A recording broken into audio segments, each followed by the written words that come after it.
In his day, Nebuchadnezzar, king of Babylon, came up, and Jehoiachin became his servant for 3 years.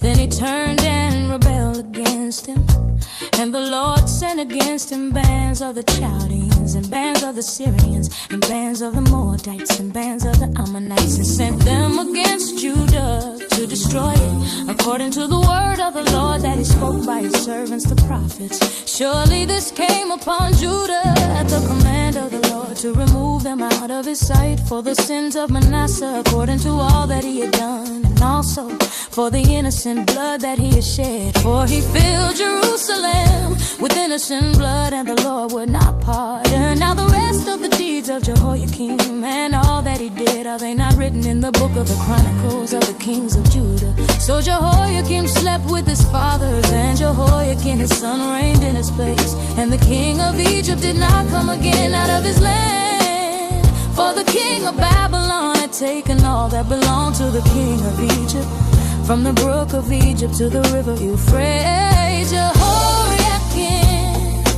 reigns in Judah.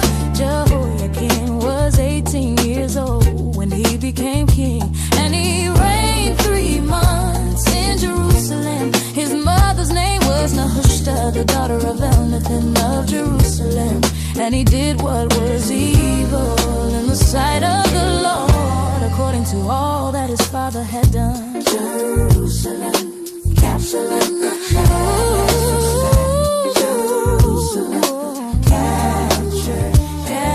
At that time, the servants of Nebuchadnezzar, king of Babylon, came up to Jerusalem, and the city was besieged. And Nebuchadnezzar, king of Babylon, came to the city while the servants were besieging it. And Jehoiachin, the king of Judah, gave himself up to the king of Babylon, himself and his mother and his servants and his officials and his palace officials. The king of Babylon took him prisoner in the 8th year of his reign, and carried off all the treasures of the house of the Lord and the treasures of the king's house, and cut in pieces all the vessels of gold in the temple of the Lord, which Solomon king of Israel had made as the Lord had foretold. He carried away all Jerusalem and all the officials and all the mighty men of valor, 10,000 captives, and all the craftsmen and the smiths. None remained except the poorest people of the land.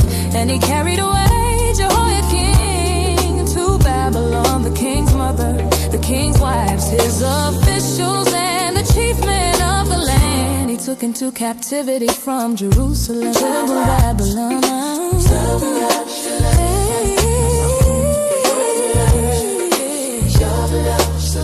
To Babylon, the king of Babylon brought captive to Babylon all the men of valor, 7,000, and the craftsmen and the metal workers, 1,000, all of them strong and fit for war. And the king of Babylon made Mattaniah, Jehoiachin's uncle, king in his place, and changed his name to Zedekiah.